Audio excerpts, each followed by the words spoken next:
Hello, welcome to a very different kind of episode of the Trysted Soul Experience. I'm, of course, your host, Matt Reed, and today, instead of interviewing someone else, I'm going to do something that scares me a little bit more than any guest conversation ever could. I'm going to interview myself. We see, after the first few episodes, I've been getting messages asking the same question. Why did you create this podcast? What's your story? And I realised that I've been so focused on helping others share their journeys that I haven't really shared the real reason that the show or the podcast exists. Now, the truth is, the Trysted Soul Experience was born from deeper parts of my journey, of course it was, but I've actually got a whole arm dedicated to music here. And here you can see Trysted. And you can maybe see here, it's a guy playing a saxophone that pops up. And this is the shape of our man's face. And inside there is the mental prison that he's in. So music frees your mind was the point of this. And I had an idea that I wanted to do a podcast. But I kept coming up with really wanky names. Just couldn't find one that stuck. It's too gimmicky, I don't like it. And then I was thinking, right, Success Leaves Clues was the biggest podcast. The Joe Rogan Experience. So, okay, would not be the experience. And I just looked down and I saw that, and then I had the Trysted Soul Experience, and I was like, that's what you do. Like, you're helping people heal soul wounds to fulfill their soul purpose and do it alongside the soul mate. So it was one of those like Wizard of Oz, Dorothy Wizard of Oz moments inside your arm. And even like the colours of the logo and stuff like that it's the same as it's been. So Trysted Soul originally, how he can see the light from the mental prison. Trysted Soul was a night we never ever took to the club. We used to DJ. So Trysted two lovers that meet in secret and elope to get married. So we would do underground raves, we'd do illegal raves, we'd do it in barns and caves, in pits or warehouses. We'd just tell people, be here at this time.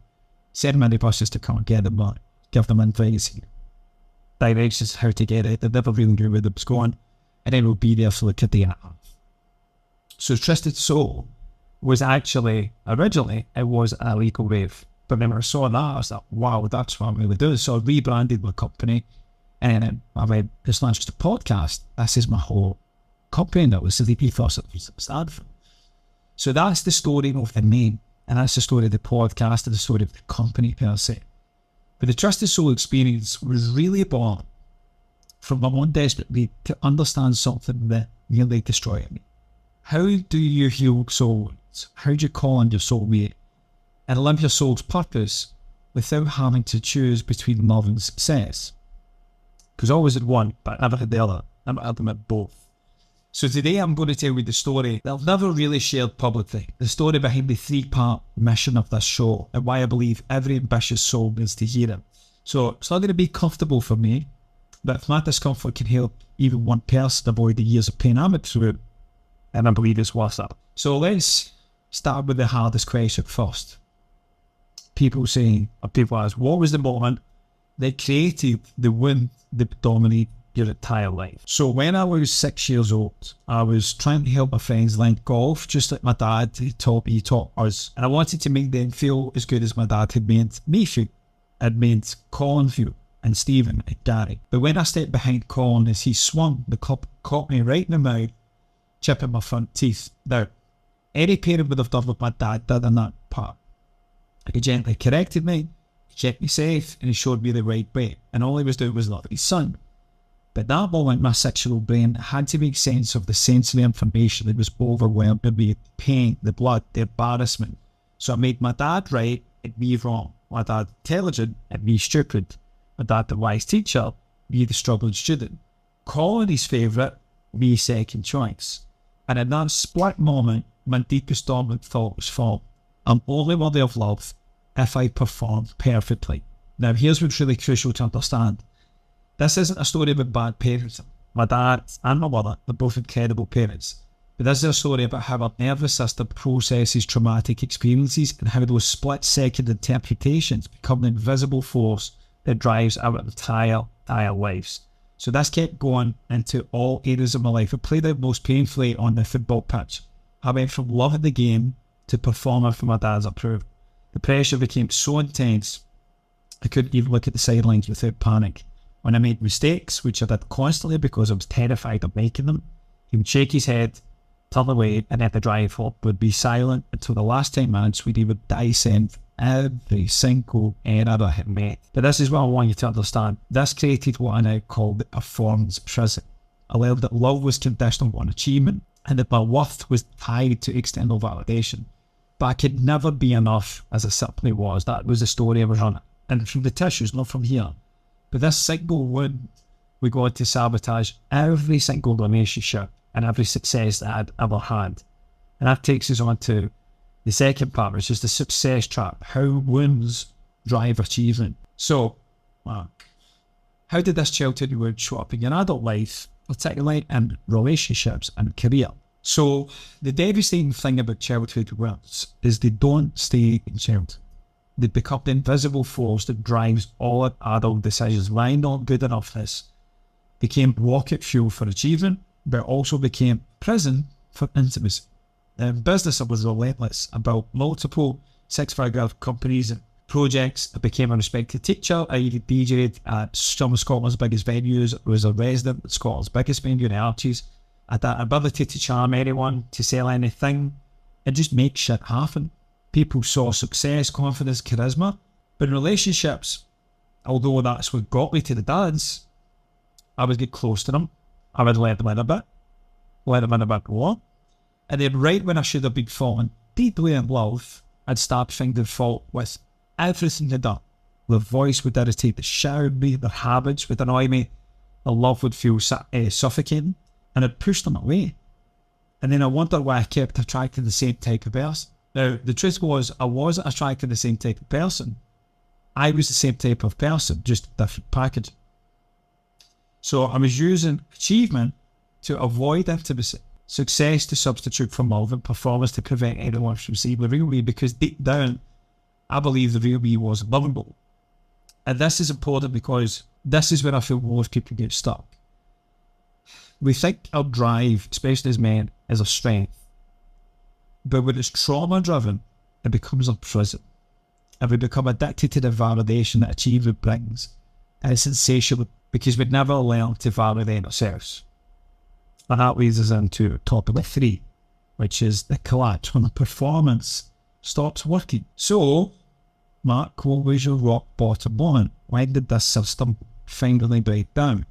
The universe is a way of getting your attention when you're not listening. It affects me more a little bit now looking back than I did at the time because I was trying it down. But for me, it came in the form of cancer, Lyme disease and divorce, all within the same period. My body was literally breaking under the weight of unprocessed trauma. My marriage couldn't survive my emotional unavailability. And to be honest, I was still processing a wound from calling my engagement off previous. So it was, our marriage was basically the ultimate trauma. And I remember sitting alone after my divorce, and I was still successful on paper, but I was completely empty inside. I couldn't feel love, couldn't feel joy, I couldn't even feel pain anymore. I just had this like numbing emptiness that it became my norm. But this is why and where and what changed everything, because I had this profound experience with my first time, where everything I had ever received or perceived about relationship dynamics, my relationship techniques with my dad, where it all began, it suddenly shifted, because at one moment I realised that everything I thought he'd never given me, he actually had. He just made me strong enough to find it for myself. And when I called him that night after shifting my deepest on the thought, he told me for the first time in my life he was actually proud of me, not because he'd changed, but because I was finally able to receive his love with the same intention he was always given. And that night I realised the truth, that I realised that I not wanted to dedicate the rest of my life to make sure other people never going over that. Ever going through life, you're going to get on. Tell them what the one thing you're going to say, being about what has happened, what hasn't happened, what you've done, what you've not done, you're worthy of love. So it became the foundation of everything it teaches now. We can't heal what we refuse to feel. So all my achievement, all my self-improvement, all my spiritual seeking, it just did elaborate ways of avoiding the simple truth that I had to feel my way through the pain, not think my way out. And that's what leads to the fourth topic in this podcast. It's the real healing, which is beyond performance and achievement. So what actually worked? What was different about this healing compared to everything I've achieved prior to that? So, in my experience of the last 15 years watching people in this space, this is when most people get it wrong.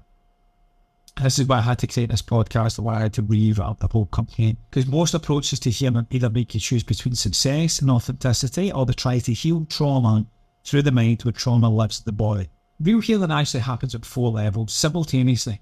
Somatic, the body, nervous system, emotional, and subconscious.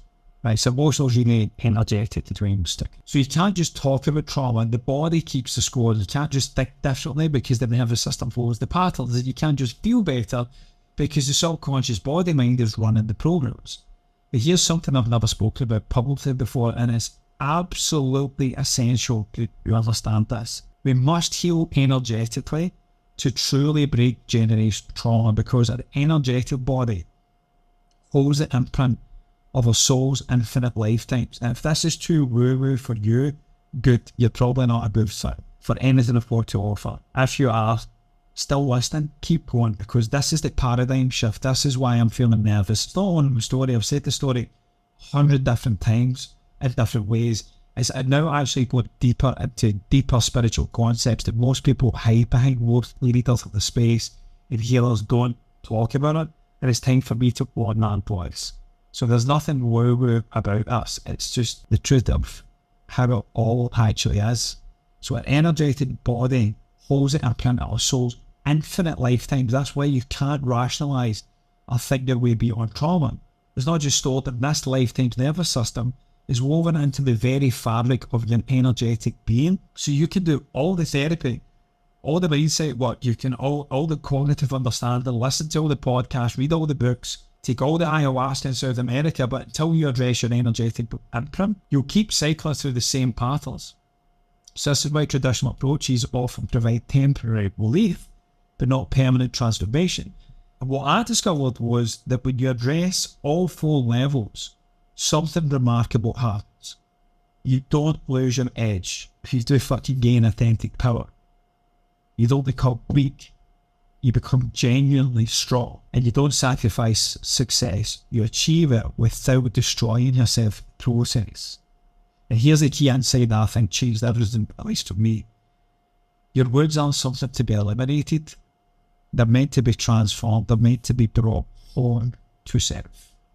So the same sensitivity that made you vulnerable to trauma is what makes you capable of deep connection. The same intensity that drove your achievement is what fuels your purpose. The same depth that caused your pain is what creates your compassion. This is why the first part of the Trysted Soul Experience mission is heal soul wounds. Not eliminate them, not bypass them, but transform them into your greatest gifts. Your deepest pain is your soul's purpose. That's the 5th topic. The recent test, when love challenges everything you think you know. So let's talk about something that happened this year.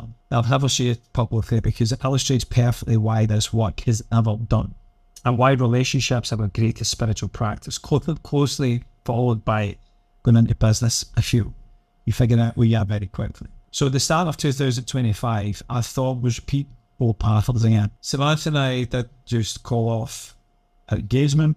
We actually split up. And after everything I'd learned, everything I'd healed, everything I taught others, I found myself reliving the same cycle again. Love appeared, then disappeared, then the familiar pain of separation. And here's what's different this time. Instead of making it mean I was broken or the love wasn't possible, we both chose to go deeper. Samantha began our own journey, deep in the mountains of Peru, learning from the elders, plant medicine, healing our parental wounds, integrating our shadow, and stepping more fully into her nurturing and feminine. I came back to Banali, and I continued working on my generational patterns, and learning to be more grounded in my masculine energy, firm but soft, and most importantly, going deep into my mother wound and becoming more worthy to receive love.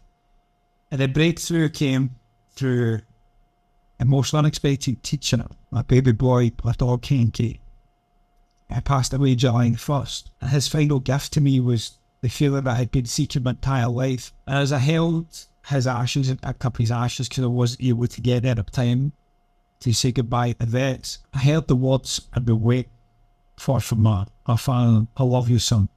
But this time to keep from that one heart to my home with the other child, and it was my child, my third baby. He was there through the cancer, through everything. In that moment, I realised that I'd finally learned to give myself the love I'd been seeking from everyone else. And on top of that as well, my mother and I had a disagreement.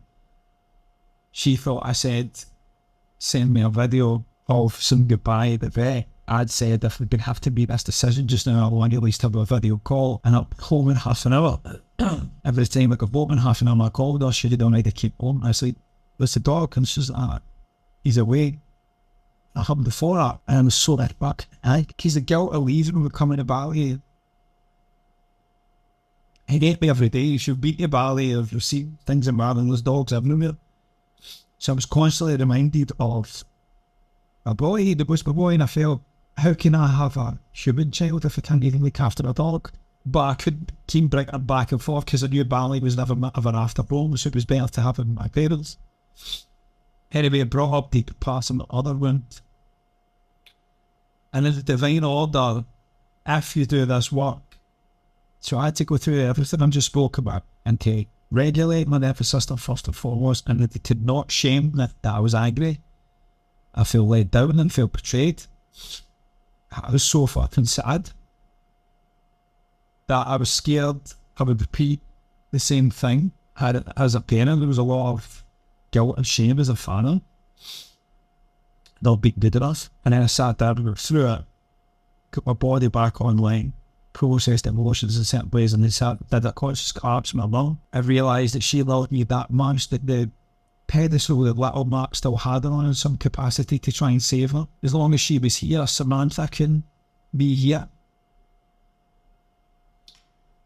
So she was prepared to do whatever it took for me to get angry with her, to take her down, so that Samantha could come up, so that we could go and I could actually have family knowing. Now, I've done collapses with my mother and father many times over the years, but I've never seen the divine order like I've seen it there. And even articulate it doesn't do it justice, because it's like a split second wonder. And you see that, I'm a great believer that things happen the way they were meant to happen, or they would have happened the other way.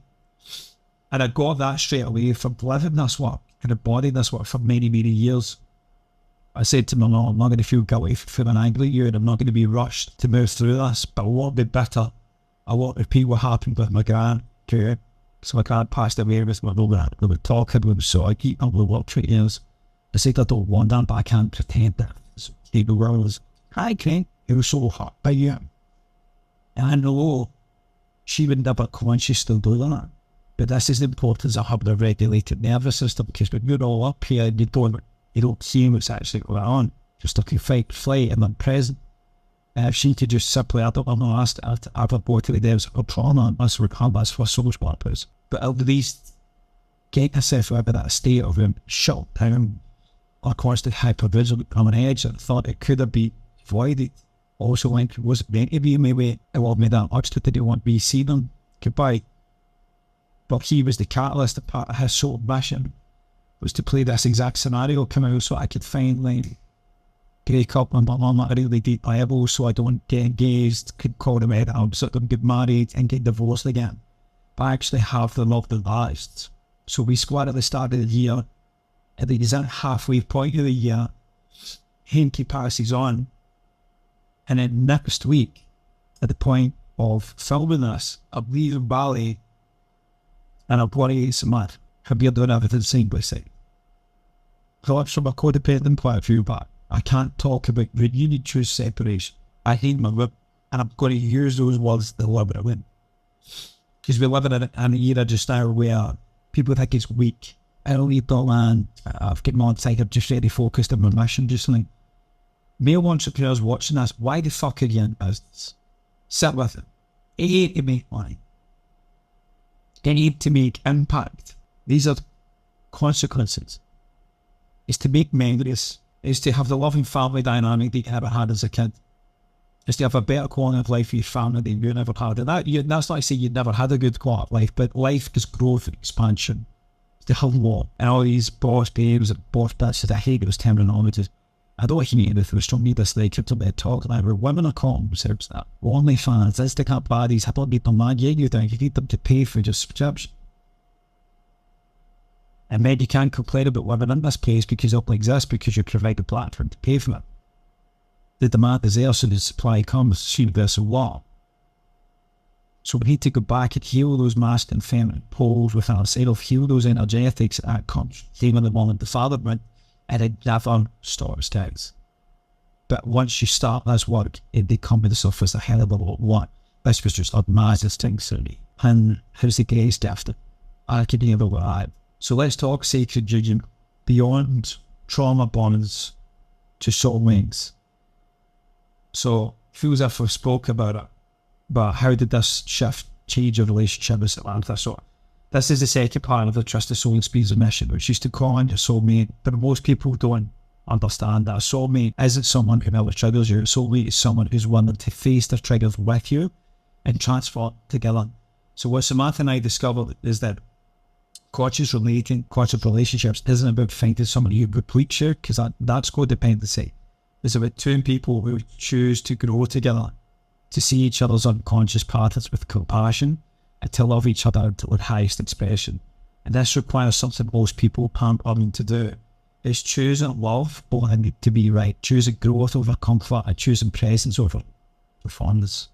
A soulmate who is someone who sees your wholeness even when you can't see it yourself, and they challenge you to live from that wholeness rather than your wounds. The difference between a trauma bond and sacred union is that trauma bond keeps you stuck in familiar pain, while sacred union calls you into unfamiliar growth. And both will activate your deepest patterns, but only sacred union transforms. So the quantum leap to choose love over success is, this brings us to a decision that you're making right now that perfectly illustrates the third part of your mission, man. So tell us about culture. It's weird talking about yourself in third person. Anyway, so right now as I record, as I said, I'm a day away from leaving Bali to fly to Portugal and jump into the complete unknown with we Samantha. Vi reda, vi är Portugal, vi är Norge. Because my present external reality is fighting hard for me to stay familiar, work harder, be worthy of love through utility, performance, prove yourself through productivity. But fuck that, I'm choosing something different. I'm choosing love over traditional success. I'm choosing to create our family's future from what I call quantum lines of love and beauty, rather than from separation, cause and effect, and reinforcing mentality. Why? So finally understood something that took me 42 years to learn, that love is success and success is love. And right now I am the most fucking successful person in the world because I'm a woman who loves herself, who loves me for who I am, not what I provide.